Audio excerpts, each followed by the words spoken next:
200 mil a lap here is going to work out to be a pretty impressive. It is when you add it up over 161 laps. Matthew's picked up a water bottle in here and he's showing me what 200 mil looks like, as if I can't work it out.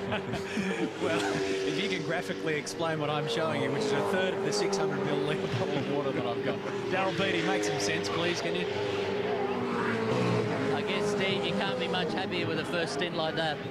No, to start 11th and bring the car back in third, the car's just going fantastic. You know, the team have given Luke and I a great car here today, and you know, the time showed that. We're able to pass quite a few quick guys, and you know, it's feeling really nice. I'm smiling at the moment, so hopefully Lukey can go out there and do the job now and bring the car in a similar position, and you know, if we're there at the end of the day, we can go for it. We just want to stay out of trouble, and like we did at Sandown, and try and stay up the front and on the same lap, and if we can do that, we'll be in with a shot. You made an adjustment to the car when it came into the pits. What was that for? Yeah, I'm just hurting the right rear tyre a little bit too much. You know, the times that they're pushing at, it's just hurting the rear tyre, so we just made a little bit of a rear right-eye adjustment, I guess you could say, just to try and get the back to stick on the road a little bit more. We can do that manually during a pit stop, so you know, hopefully it works and gives us a little bit more time and helps look after that tyre. All the best for the rest of the day. Yeah, thanks. Lowndes is coming in this lap. He's just recorded the fastest lap of the race, a 9.4, a new lap record. They dropped the rear roll centre on the Ellery car. I picked that up on the radio. And he was slow out in his stop. He had too much throttle angle when he tried to drive out. And when the car has too much throttle percentage as you're trying to get it out of the garage area, they get into a misfire and it wouldn't launch away. And he actually dropped a position there, but he's settled down and his rhythm now has yielded. 36 laps completed for Craig Lowndes, getting ready to hand over. Change. Remember, radio out, and don't forget to plug Glenn's radio in, mate. Impressive economy.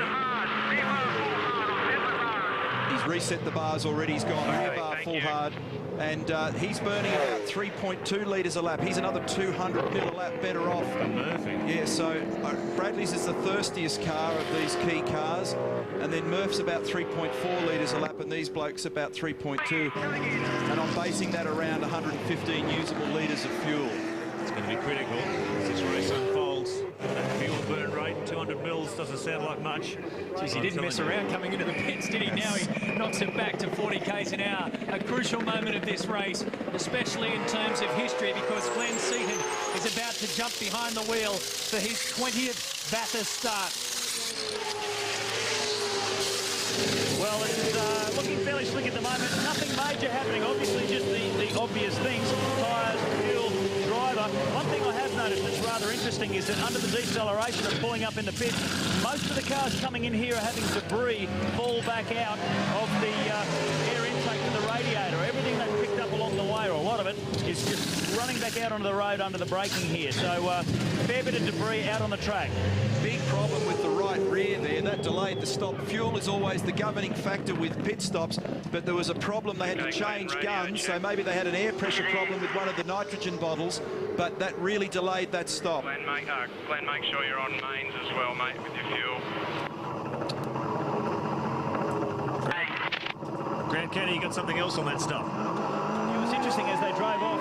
One of the hoses from the front right side, with the air jacks, was hanging down, and initially got caught in the door as Craig shut the door. Then it was left as the car drove away, and very nearly hooked up on the rear wing, which would have created a similar problem to what we saw here some years ago. The Lowndes car was on its reserve pumps on that lap as well as he hit the top of the hill, so they're stretching that fuel load right to the end. Impressive though, 37 laps banked. Would have been bone dry when they got in there. Now the job belongs to Glenn Seaton.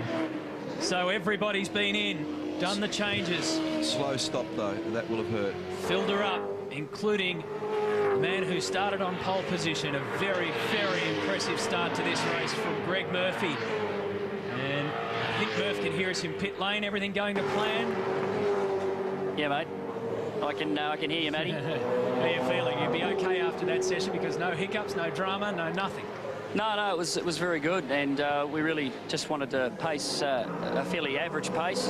We weren't pushing too hard, just trying to save a little bit of fuel there and see how far we could take it. But it was pretty comfortable. There was no dramas, and we were cruising. Hey, Murph, I was a bit puzzled early in that stint. There was a lap there where you punched out an 11.1. It looked like all of a sudden you lost some rhythm and pace, and Scafie got by. Was there a problem, or was that a deliberate easing off of the car? No, I just eased it off. I let him pass up the straight, just backed her off early, and let him through. He was obviously wanting to lead, so I let him go and just stuck in behind him. It was just too early to be trying to push and race, so we just sat behind him and see what everyone else was doing, and the pace was pretty good. And as I say, we were just pushing it, stroking along, and saving some fuel. That's horribly sporting of you, old chap. Oh well, you know, it's a long race, Neil. You know. Now, Murph, how are you confident with the performance of Rick Kelly throughout the week? Are you pleased with his lap times? Absolutely. You know, Rick has just done the best job. He went on, I think yesterday morning was the first time he went on a new set of tyres, and they were ones that I'd used in qualifying. Before that, he'd been using our practice tyres and doing a great job. Did everything we asked of him, and put in some good times when he was on some good tyres. You know, he was pretty happy with it himself, and we're certainly happy with him. And you know, he's a great young talent, and we've got the utmost faith in his ability. Speaking of tyres, how's your car looking after them? Yeah, pretty good. It actually, the safety cars sort of changed the balance a little bit. I think it was after... there was one stage there where the car was just beautiful to drive, and then it sort of went off a little bit for a while, and then it came back again. So if you just gave them a little bit of a break, they seemed to come back quite well. But, you know, so we're cruising along around 10 zeros, and, you know, I think we probably could have done, you know, half a second quicker if we wanted to. Okay, mate, enjoy the break, and I know Thanks, that guys. Yesterday was a part of history. Thanks for the memory on that one too. Awesome performance from Greg Murphy in pole position at 2:06.859. The whole of pit lane was standing and applauding, a standing ovation at the mountain. But now their mind is on racing, and we understand that car number 4, Marcus Ambrose, and Russell Ingall is due in for a stop.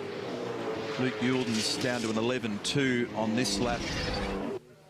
Oh, look at this. This is a problem. Now, the whole front splitter on the car is flapping, so it must have lost one of the security bolts around the side there, and that's a drama that will negatively affect the aero balance of the car, and just vibrate itself to pieces too if you leave it like that. And Ellery was on the radio earlier talking about some strange noise. Well, we'll maybe related.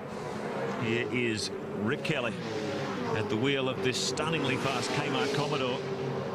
Had to drop back in the queue a little bit after their stop, but very, very competitively placed at the moment. Rick Kelly's last lap was an 11.7, so he's still settling in at the moment.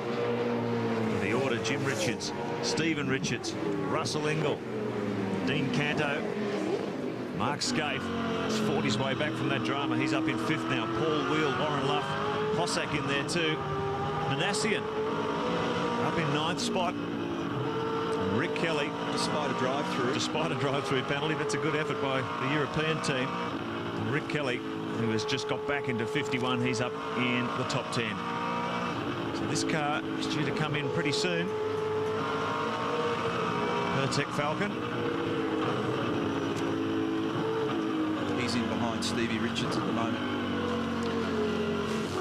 Dunlop telemetry gives you a pretty accurate picture of what it's like to do a lap round here in race conditions. It's a little less frantic than in qualifying. You don't have that same lateral grip edge that you have in qualifying. You can't throw the car around quite as aggressively, but it's amazing how, as this day wears on and the track rubbers up and you get in the rhythm of your car and you understand your motor car, how you pick up your flow across the top of the mountain, and it continues to build, and you see usually these great speeds in the latter part of the afternoon.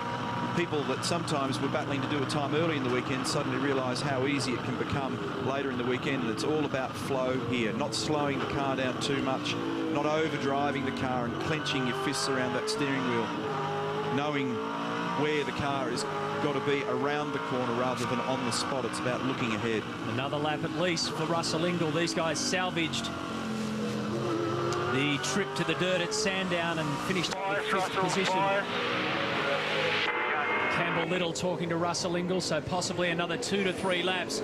There's Stephen Richards in 2nd position. The PlayStation 2 race score shows you that Stephen's dad, Jim, has the race lead at the moment.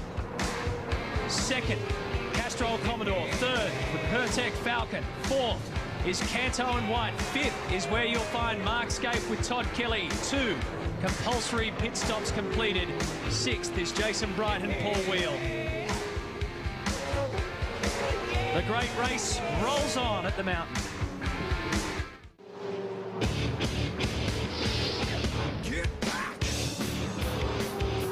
It's the Richo story. Jim leading his son Stephen by 2.4 seconds. In between them, a few laps down, is David Bernard, and that hasn't helped Stephen in his efforts to catch up with Jim Richards. A quick mention that Formula One is following this program this afternoon. We'll bring you the final round of the championship from Suzuka, Japan, after the podium presentation, where Michael Schumacher is at short odds to take his 6th title. But you never know, he's 14th on the grid, and the only man who can stop him, Kimi Raikkonen, is 8th on the grid. Quick mention of a couple of big performers so far in this race. Dean Canto from 17th on the grid, running 4th at the moment. In fact, he's just slipped down to 5th. Mark Scaife has got through. Paul Wheel, 15th on the grid, running 6th at the moment. Manassian and Magnussen, with that drive-through penalty, started 27th on the grid, but are running 10th at the moment. And Darren Hossack, good performance from Ford Performance Racing this afternoon, 25th on the grid, 8th on the track, 9th in fact now, as Rick Kelly goes through for the Kmart Racing team. Some great efforts there, as there always is on the mountain, surprises and good performances. And on the PlayStation 2 race score, when it flips over to the next page, you'll see in 11th position is car number 6, Craig Lowndes and Glenn Seaton.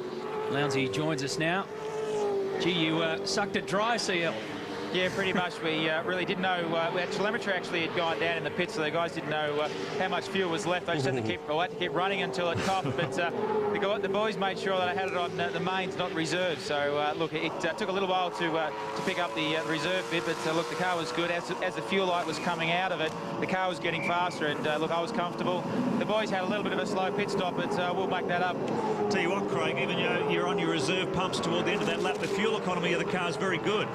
Well, it is. The boys have been working pretty hard on that side of it, because really this weekend is the most important for fuel economy, and to get through with 4 stops and 5 stints is very crucial. So that's what the boys have been working on. Thanks, mate. Catch up with you later on as we turn our focus further up pit lane, and car number 4 is coming in. So Russell Ingall has completed his first stint.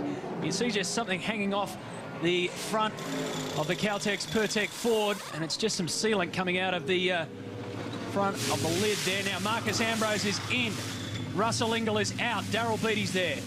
Yeah, just watching this all go through, guys. Everyone cleaning the front of the radiator. Marcus in. They've caught something here. It looks like a piece of string that was obviously on the track that was caught around the bonnet clip. They've taken that off.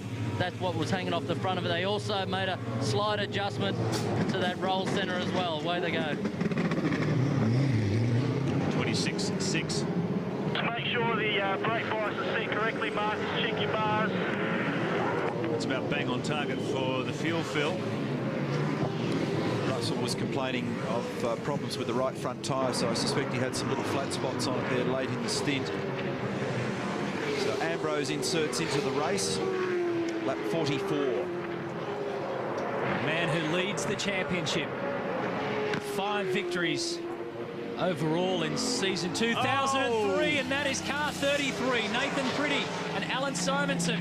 And that was either just coming in or has just gone out of the pit, because I heard Pretty talking. Limited damage on that Keep car. an eye on the temperature. Oh dear, and there's Jason Bright and Paul Wheel's entry. The Team Brock car is a wreck. Paul Wheel at the wheel. Okay, mate, you're going to have to come in this lap, mate.